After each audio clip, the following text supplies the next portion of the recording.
Sur votre droite, vous allez voir le premier troupeau de dinosaures du circuit, appelé Dilophosaure. Des dilophosaures? Oh merde! Un des plus anciens carnivores.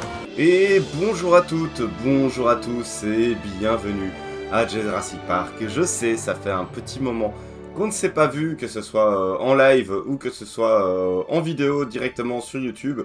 Excusez-moi les amis, je suis tombé malade, figurez-vous. Et je dois dire que j'ai eu un mal de chien à être quitte de cette crasse. Et donc, je me sentais pas vraiment apte à jouer, tellement j'étais patraque. Et quand j'ai commencé à aller mieux, s'en est suivi une petite panne d'inspiration, qui je pense n'aura pas empêché de créer quelque chose de sympa ici pour ce premier épisode de Dinosaures dans notre parc à Dinosaures. C'est quand même bien fait, hein, parce que oui, je vous la fais pas, de toute façon vous avez vu le petit montage en introduction, vous savez que, et de toute façon vous l'aviez même peut-être déjà deviné, que le premier habitat du parc serait un habitat de Dilophosaures. Et oui les amis, hein, effectivement, sur votre droite, premier troupeau de dinosaures du parc, le Dilophosaure, un des plus anciens carnivores. Je pense que je l'ai refaite sans aucun problème, voilà. Mais voilà, vous me voyez un petit peu expérimenter, par exemple, ce que j'ai fait en introduction, là, avec les rochers autour du chemin. Je voulais créer un sentiment que bienvenue dans la jungle, en fait. À ce moment-là, et j'étais pas trop convaincu. En fait, c'est quelque chose que j'avais fait pour le build Paradisa. Le build Paradisa, donc souvenez-vous, hein, le build inspiré par le parc Paradisa qu'on fait actuellement en stream et sur lequel je reviens très très très bientôt. Quand j'avais fait l'enclos des tyrannosaures, j'avais fait quelque chose un petit peu dans ce ton-là, et autant ça rendait bien pour une section, autant là je trouvais que, je sais pas, il y avait un rendu un peu bizarre, donc vous verrez au final ce sera changé. Mais donc pour donner cette sensation d'entrer dans la jungle, j'ai joué un petit peu avec les différents pinceaux, j'ai mis bien évidemment des palmiers, sinon je savais que Jurassic John allait me faire la gueule. Donc voilà, on va éviter de fâcher le neveu, on va mettre des palmiers, en veux-tu, en voilà. Mais j'ai fini par remplacer en fait ces sections rocheuses par des clôtures, et renforcer en fait le sentiment de jungle avec vraiment beaucoup de végétation. Et donc là, pour commencer à délimiter l'enclos des Dilophosaures et préparer un petit peu plus loin mes infrastructures, je réutilise les toilettes de l'entrée, hein, je remets directement des toilettes, et comme ça j'ai pu délimiter la zone où se fera l'enclos des Dilophosaures. Comme vous avez déjà pu le remarquer, j'ai fait une petite alcôve, hein. Là par exemple vous me voyez chipoter avec des petites clôtures pour qu'au final je me décide à réutiliser les mêmes clôtures dans la petite alcôve, excusez-moi, j'en mâche mes mots, que dans la petite alcôve, hein. J'aime bien en fait cette façon que les Dilophosaures sont un peu durs à voir, parce que j'ai joué sur la végétation et en dehors et dans l'enclos pour que quand on traverse les allées, on puisse éventuellement les apercevoir de loin. Entre deux arbres, mais qui ne soient pas non plus trop visibles. Et donc que pour pouvoir les observer de plus près, il faille absolument se rendre dans ce petit chemin qui appelle à l'aventure, je trouve, avec la petite clôture en bambou, avec le petit sentiment de végétation, hein, lui aussi, sur lequel j'ai beaucoup joué. J'aime bien utiliser par exemple, là j'ai regardé pour délimiter la taille de l'habitat, j'aime beaucoup par exemple utiliser les plantes du Crétacé dans ce build. C'est quelque chose qui ne fonctionnait pas trop dans Cenozoic Park, c'est quelque chose qui ne fonctionnait pas trop non plus dans le build de Paradisa, et donc ici de pouvoir les utiliser, c'est quand même très très chouette. Là ici je me lance dans la conception de l'abri pour nos Dilophosaures, et j'étais parti sur une inspiration Raptor Paddock, et finalement je me suis un petit peu ravisé à mi-chemin, tout en gardant le même genre d'idée. Vous allez voir, je voulais essayer de mettre une petite passerelle, figurez-vous, une petite passerelle pour que les soigneurs et le personnel puissent éventuellement venir observer dans l'enclos du haut de la passerelle.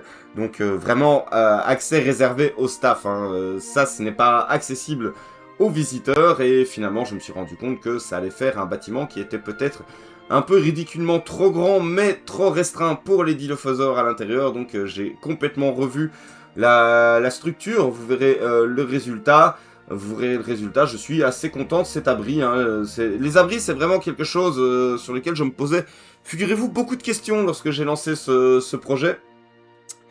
Et c'est là que je commence à me rendre compte, ouais mais attends, donc si je rajoute encore un étage pour pouvoir mettre une porte, mon bâtiment il va être mais méga trop haut, ça va être méga moche, et donc j'en ai profité pour rejouer sur l'espace.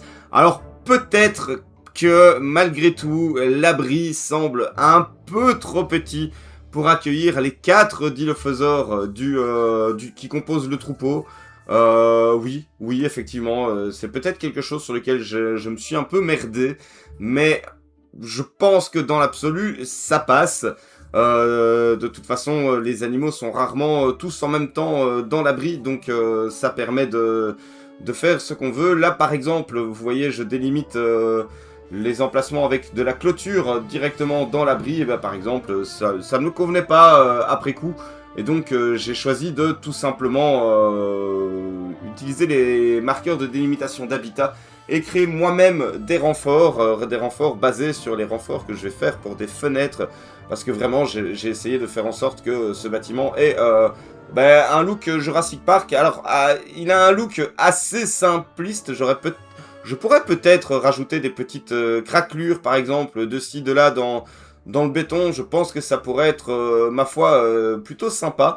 Mais voilà, je trouve qu'on a ce sentiment Jurassic Park qui se dégage du bâtiment. Et ça reste, après tout, le but de la série. Hein. Le but de la série, c'est clairement de ressembler à Jurassic Park, d'évoquer Jurassic Park, mais avec le style Prehistoric Kingdom. Et on peut vraiment faire de très chouettes choses, je trouve, en mélangeant tout ça. Là ici, cette fois, ce type de toit moderne, il fait parfaitement la toiture du paddock des Raptors. Et là, hop, je rajoute des baies vitrées pour avoir un petit peu de luminosité quand même pour les animaux quand ils sont à l'intérieur de l'abri, pour qu'ils puissent, pour qu'ils ne deviennent pas dingues aussi, tout simplement. Un peu de lumière naturelle, ça ne fait pas de tort. Et je viens installer les renforts et je suis vraiment très content du résultat. D'ailleurs, les renforts que je ferai hors enregistrement, pardon, dans l'intérieur même de l'enclos, dans l'intérieur même de l'abri, seront basés sur cette technique-là également. Je trouve que le résultat est plutôt sympa, on voit bien le côté renforcé. Ici, progressivement, je vais me rendre compte que ça manque un petit peu de structure, de texture, donc je vais rajouter également des piliers pour avoir un abri qui est simple, sans être basique, et qui est, je trouve, assez efficace. Je l'ai un petit peu décoré en intérieur, mais voilà, je n'ai pas été over the top non plus sur les décorations intérieures, tout simplement parce que voilà, on sait que c'est là, mais ce ne sera pas visible par les visiteurs, par exemple, quand ils feront le tour du parc. Donc voilà, autant mettre juste un petit peu d'effort, mais pas trop dans cette section-là. Avec, voilà, je mets quand même un petit peu de détail, hein, malgré tout, avec notamment la lance. Oui, c'est ça, la lance, le tuyau du jet d'eau, hein, pour parler un peu plus simplement, basiquement. Donc voilà, mais un abri au final qui a plutôt très bien tourné. Vous verrez en plus lors des cinématiques shots, il ne faudra pas que j'oublie de faire des cinématiques shots dans l'abri, même si l'abri ne sera pas encore relié au reste du parc. Hein. Vous verrez, pour les cinématiques shots, j'ai rajouté un petit peu de végétation au pif pour masquer un petit peu, mais voilà, pour l'épisode prochain, j'allais dire l'épisode précédent, non, pour le prochain épisode, d'ailleurs, petit jeu, je vous invite en commentaire. John, tu ne peux pas participer parce que tu sais, donc tu te tais, mais petit jeu en commentaire, je vous invite à deviner quelle sera la prochaine espèce à intégrer le parc. Donc, comme je vous avais dit, je vais mettre, de toute façon, il y aura les 7 espèces du premier film dans le parc, hein, d'où notamment ici également le Dilophosaure, pendant que je vous fais profiter d'un petit peu de landscaping, hein, ici, des différents types de légers reliefs que j'ai essayé d'apporter dans l'enclos pour que pour que le terrain fasse naturel autour du point d'eau. Un point d'eau qui est un petit peu bizarre aussi, qui vient justement apporter des points intéressants dans l'habitat, hein, des points intéressants pour faire en sorte que depuis le point d'observation principal des visiteurs, on soit vraiment perdu avec ces différents reliefs, hein, et qu'on ne se rende pas compte que l'enclos est... Alors, l'enclos est très grand pour les besoins in-game des dilophosaures, mais en fait, on joue ici sur les reliefs et masquer les clôtures au loin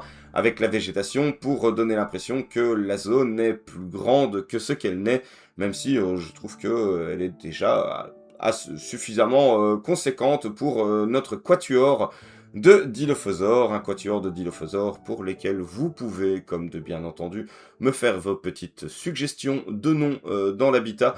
Le jeu nous en a appelé un Roberta, je trouvais ça très, très marrant, très cocasse, mais voilà, n'hésitez pas à me faire vos petites suggestions. Il y a un mâle et 3 femelles. Je vous avoue que j'hésitais à retirer une des femelles, mais voilà, un de mes problèmes peut-être parfois dans mes builds, c'est que je mets trop peu d'animaux et que donc ils sont trop peu visibles. On va essayer de pas faire l'effet inverse, hein, on va essayer de ne pas en mettre trop pour dire d'en mettre absolument, mais on va essayer quand même de faire en sorte qu'il y ait un petit peu plus d'animaux visibles dans l'enclos. Donc voilà, je vous invite à essayer de deviner quelle sera la prochaine espèce. Petit indice, il s'agit d'une espèce du Jurassique, parce que je termine ce que j'avais commencé. Oui, je vais me baser sur les espèces présentes dans les films, et principalement dans la trilogie Jurassic Park, mais il y a également des espèces super intéressantes à présenter dans le jeu qui ne sont pas dans la saga, et que ça pourrait être intéressant justement d'imaginer quel pourrait être leur habitat pensé par InGen, avec le style que j'adopte ici dans cette série. Donc voilà, ça me semblait être du coup une bonne idée d'intégrer également d'autres espèces. Et ici, comme on fait un Jurassic Park, je me dis, Jay, tu fais un parc avec notamment, tu mets l'accent sur les animaux des films, mais également les animaux du Jurassique. Voilà, voilà. Alors, là ici, je vais vous laisser profiter d'un petit truc qui me tenait fort à cœur et pour lequel je suis très content du résultat. Je voulais m'inspirer des fameuses bornes d'information de Jurassic Park pour faire mes propres bornes ici. Là, ça fait un peu pierre tombale, mais vous allez voir, quand ce sera terminé, le résultat, j'en suis assez content. Et en plus, le résultat a même encore été modifié après coup. Donc vous verrez dans les cinematic shots ce que ça donne. Et ce qui est super chouette, c'est que ces bornes, on va pouvoir les décliner pour toutes les espèces du parc. Donc voilà, ça va être super chouette. Je suis très très très content du résultat. J'espère que cet épisode vous a plu. On se retrouve très bientôt pour le prochain épisode. Et je vous rappelle que vous pouvez essayer de deviner en commentaire pour quel animal sera l'habitat du prochain épisode.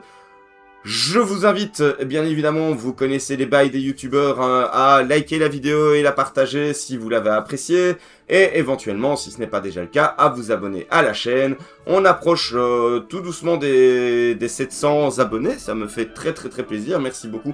Merci également aux nouveaux venus qui sont arrivés après la collab avec Cinépop. N'hésitez pas, si vous n'avez pas déjà vu, à aller la voir et à vous abonner à la chaîne de Cinépop. On parle du film Dinosaure de Disney. Voilà, j'espère que malgré notre avis peut-être un peu tranché sur le film, la vidéo vous plaira. Je vous laisse avec les cinématiques shots et je vous dis à très bientôt à Jurassic Park. Salut tout le monde!